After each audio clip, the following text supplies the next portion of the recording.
Daikokuten, a captivating deity of fortune and wealth, has its roots intertwined with the rich histories of Eastern spirituality. Really? So how did Daikokuten come into being exactly?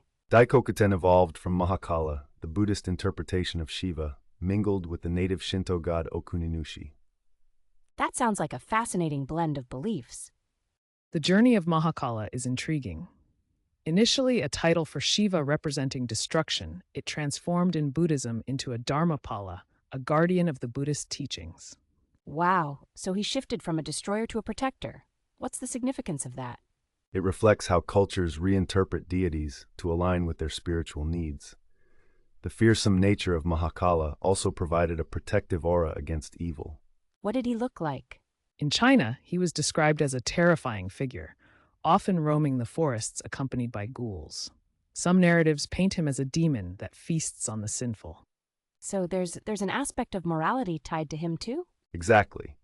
Although he's fierce, he only devours those who have transgressed against Buddhism's core principles. It's a significant duality. That's profound.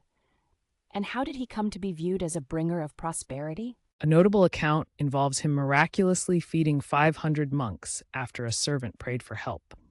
This connection grew as Mahākāla's blessings became synonymous with wealth and fortune in Japan. So Daikokuten is truly a continuation of a legacy. What else is notable about him? His association with fertility and sexuality certainly deepens this narrative. During the Qixi festival in China, women would pray to him for childbirth. That's really interesting. So his character has these layers? The transformation into Daikokuten took a considerable turn in Japan.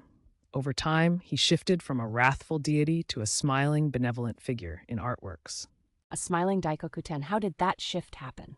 This change reflects the syncretism between Buddhist and native Shinto beliefs. Daikokuten began merging with the kami Ōkuninushi, influencing his image. It seems like a fitting evolution. Indeed. Daikokuten became a patron of Enryakuji and was linked to the fertility god image, complete with phallic representations in art. So he embraced fertility as well? Yes, and there's debate among scholars about his identity. Some view him as a figure of ignorance, while others see him as embodying enlightenment. This feels like a contradiction. How can he represent both? It's a fascinating dichotomy. Some texts regard him as a lower deity, while hinting at a greater version transcending ignorance. This complexity shows the rich tapestry of Japanese spirituality, associating Daikokuten with many other deities in harmony. What a network of connections. It's compelling how these aspects interplay. Now, let's explore the iconography surrounding Daikokuten. His depictions can be quite extraordinary. What does he typically look like in art? One notable form portrays him with 3 heads and 6 arms, embodying various powers. 3 heads. That's wild. How do these attributes influence his symbolism? Each head and arm represents different protective skills, but a more common depiction is him standing with a sack of wealth, a symbol of prosperity. It's intriguing how his appearance aligns with his role. Were there significant variations throughout history? Absolutely. By the 16th century, Daikokuten fused with other deities, leading to new forms like the 3-headed Sanmen Daikokuten. I can see how that might create confusion for worshippers. A misconception worth noting is the Roku Daikoku imagery, depicting Daikokuten in 6 different forms, showcasing his multifaceted nature. It seems like he has many faces and stories.